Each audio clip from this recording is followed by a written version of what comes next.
जी, अस्सलाम वालेकुम जी। जी, as promised मैंने कहा था कि जी ये यूएस का जो हमारा अभी तक का स्टे है एज़ ए बायोग्राफ़ी, मैं सोचा था कि शॉर्ट व्लॉग्स बना के इनको अपलोड किया जाए। तो आज ये इस टॉपिक पे जिसका नाम मैंने रखा हुआ है अमेरिका ए बायोग्राफ़ी, और इसका एपिसोड 1 होगा आज। तो इस पर आज ज़रा एक ओवरऑल अंडरस्टैंडिंग के आगे क्या आने वाला है इन व्लॉग्स में, और एक जनरल अंडरस्टैंडिंग इस आइडिया की। मैंने पहले पिछले व्लॉग में कहा था, जो इंट्रो था इस कॉन्सेप्ट का, कि इसमें बस हमारे जो इवेंट्स हैं, वाकई डिफरेंट यूनिक चीज़ें हैं। आप यूएस जब आते हैं तो क्या क्या इवेंट्स होते हैं, कोई नई चीज़ें हैं, कोई इंटरेस्टिंग चीज़ें हैं, कोई आपकी मुश्किलात क्या हैं। बेशुमार काम होते हैं, आपने काम किए हैं यहाँ पे आके, तो उन सब का शॉर्ट इंट्रो एक एक व्लॉग में अपलोड होगा।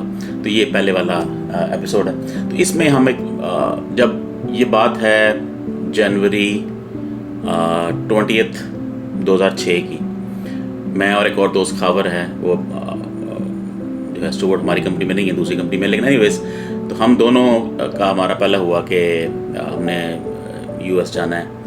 तो उस वक्त जो प्लान था वो 3 मंथ्स का था।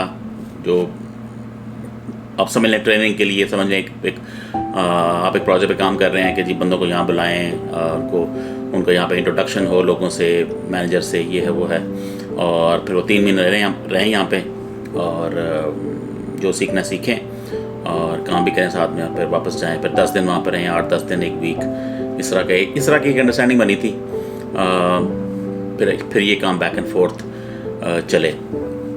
तो हम जब इनिशियली आए थे यहाँ पे, मैं और खाबर, आज से 16 साल पहले तकरीबन, 16.5 साल हो गए तकरीबन। तो उस ज़माने में आपको याद होगा, जिन्होंने ट्रैवल किया है आज से 16 साल पहले, कि डायरेक्ट फ़्लाइट यूएस की नहीं होती थी। आपको आना पड़ता था यूके के थ्रू। और भी रूट्स हैं, लेकिन हमें जो सूट करता था वो यूके के थ्रू था। वहाँ से एमिरेट्स लेनी, दुबई से या कतर से, डिपेंडिंग कौन सी फ़्लाइट है, वहाँ से जाना यूके, कभी हीथ्रो पे, कभी गैटविक एयरपोर्ट पे, 7-8 घंटे का वो ट्रैवल होता था।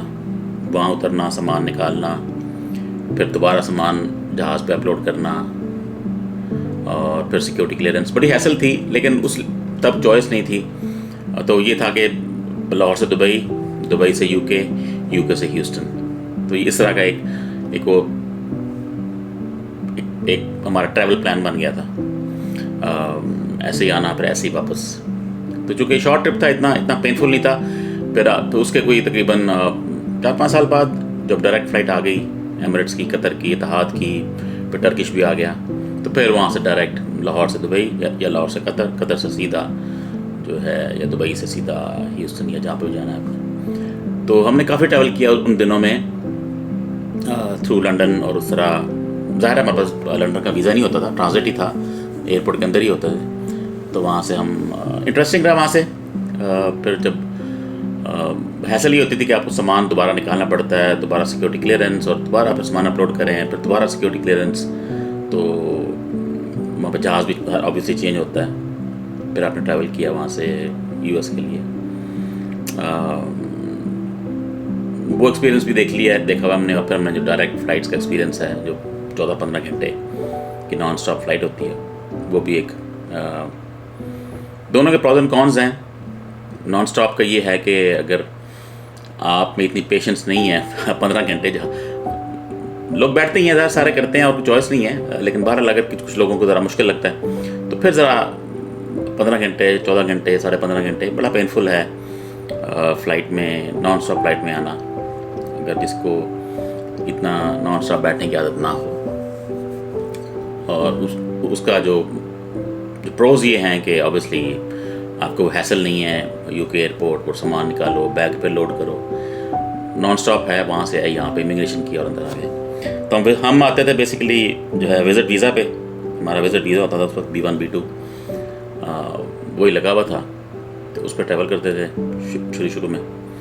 तो ये प्रॉब्लम इसमें ये होती है इस वीज़े में, जब आप विज़िट वीज़े पर ट्रैवल करते हैं, तो इंटेंट जो होती है ऑब्वियसली हर वीज़े की जो कैटेगरी है वो अपनी अपनी है। आपने B1 है, L1 है, H1 है, F1 है, जो वीज़ा है आप उसकी अपनी इंटेंट है, ग्रीन कार्ड है, नेशनलिटी है। तो B1 बेसिकली समझे एक प्लेजर का वीज़ा होता है। आप सैर करने जा रहे हैं, टूरिस्ट हैं आप यहाँ पे काम नहीं कर सकते। तो जब आप उसमें रूल्स भी हैं कुछ, एक साल में आप शायद 6 मंथ से ज़्यादा ट्रैवल नहीं कर सकते यूएस में।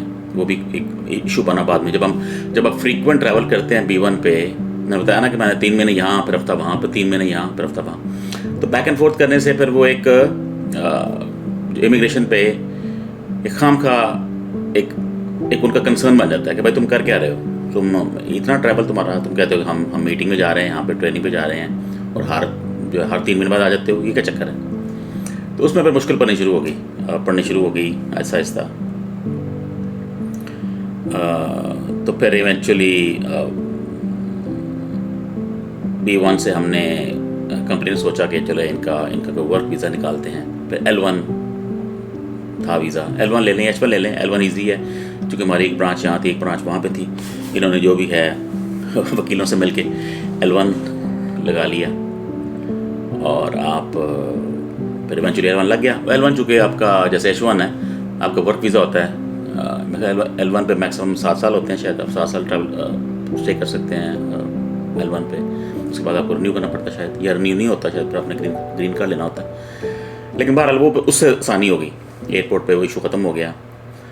प्लान हमारा वही था, 3 महीने यहाँ 10 दिन वहाँ, 3 ऐसे है। लेकिन जिन लोगों की फैमिलीज थी वो फिर उन्होंने तो फिर ट्रैवल करना छोड़ दिया, फैमिली यहाँ पे आ गई, फिर उनको क्या मुसीबत पड़ी है वापस जाएँ और फिर आएँ। तो जिनकी नहीं थी मेरी तरह, वो इसी आना जाना, बेशुमार ट्रैवल और एयरपोर्ट की हैसल्स और वो जेट लैग्स और जो सारी जो उसकी मुसीबतें हैं फ़्लाइट की, वो साथ साथ हैं। ज़ाहिर है आपने आना है 15 घंटे, जाना है 15 घंटे, 10 दिन वहाँ पे हैं, अभी जेट लैग क्लियर नहीं होता, अगला काम शुरू हो जाता है। तो काफ़ी ज़्यादा इसमें ट्रैवल हुआ। तो बहरहाल इवेंचुअली फिर L1 से फिर ग्रीन कार्ड का प्रोसेस शुरू हो गया। वो एक अलग कहानी है, वो किसी और व्लॉग में करेंगे। उसके बाद फिर ज़ाहिर है इवेंचुअली आपकी नेशनलिटी होती है। तो ये शुरू में हमारा ये बड़ा, लेकिन जब आप नए आते हैं यूएस में या किसी भी मुल्क में, यूएस कोई ऐसी बात नहीं है। यूके हो गया, जो बंदा यूके जा रहा है, कोई बंदा ऑस्ट्रेलिया जा रहा है, कोई बंदा दुबई जा रहा है, तो एक बड़ी वो एक आपको एक डिफरेंट फीलिंग होती है। जो लोग ख़ास तौर पे जिनकी पहला ट्रिप है या दूसरा ट्रिप है या तीसरा जो है आ रहे हैं जा रहे हैं, तो एक फ़र्क फीलिंग होती है कि हाँ जी हम जा रहे हैं उधर, घर में बड़ा मुंडा अमेरिका जा रहे हैं। तो वो जो एक फीलिंग है ना फैमिली में, वो सारी वो साथ साथ। तो लेकिन आहिस्ता आहिस्ता जब आप यूज़ हो जाते हैं फिर आपको फीलिंग जो है ख़त्म हो जाती है। ये ऐसे ही है जैसे आपकी नई गाड़ी है, वो जो फीलिंग है, नई कोई भी चीज़ हो जो फीलिंग है, ऐसे ही नया ट्रिप है, ऐसा नया मुल्क है।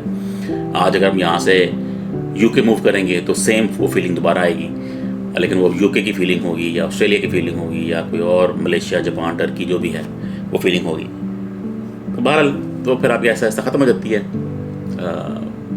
फिर आप यूज़ हो जाते हैं उन सब चीज़ों के, ट्रैवल के, लोगों के, फिर आपको इजी लगता है आना जाना। तो ये एक ब्रीफ सा है इंट्रो ट्रैवल का। स्टार्ट में पहले हम 2 दोस्त आए थे, फिर 2 दोस्त और आगे, एक और दोस्त मोहसिन है वो आया, फिर एक सुहेब है वो भी आ गया। फिर उनका भी वैसे ट्रैवल और उनके अपने फैमिली के सिनारियोस थे, किसी की शादी थी, किसी की नहीं थी, किसी के जो भी है वो सारा कुछ फिर साथ साथ चलता है।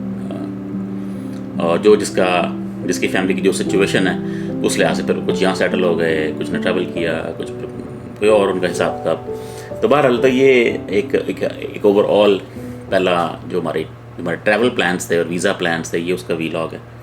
थोड़ा लंबा हो गया, कोशिश करूँगा नेक्स्ट टाइम इतना लंबा ना हो, इसको जो है 5-6 मिनट में इसको हर वीलॉग क्लोज किया जाए। लेकिन चलें, ये चूँकि इंट्रो है, पहला वीलॉग है, तो इसको बर्दाश्त करें।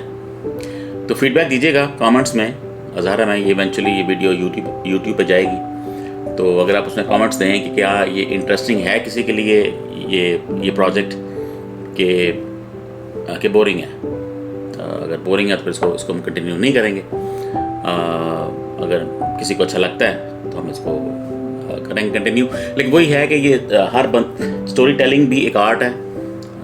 मैंने ऐसे लोग देखे हैं जो एक आम से सब्जेक्ट को अपने स्टोरी टेलिंग के आर्ट से बड़ा इंटरेस्टिंग बना लेते हैं, और कुछ हैं उनके पास सब्जेक्ट बड़ा अच्छा होता है लेकिन उनमें वो आर्ट नहीं होता। हम शायद वही जो लेटर कैटेगरी है उसमें आते हैं। लेकिन चलें, अगर किसी को ये आइडिया अच्छा लगता है बायोग्राफी का, तो हम इसको जारी रखेंगे। अगर समझते हैं कि यार नहीं, इसमें क्या कोई ऐसी बात नहीं है, बोरिंग सा है, तो फिर हम ड्रॉप कर देंगे, फिर कोई और नया आइडिया लेके आएंगे। ठीक है जी, चलें अब दूसरे व्लॉग में हम कुछ और बातें करेंगे।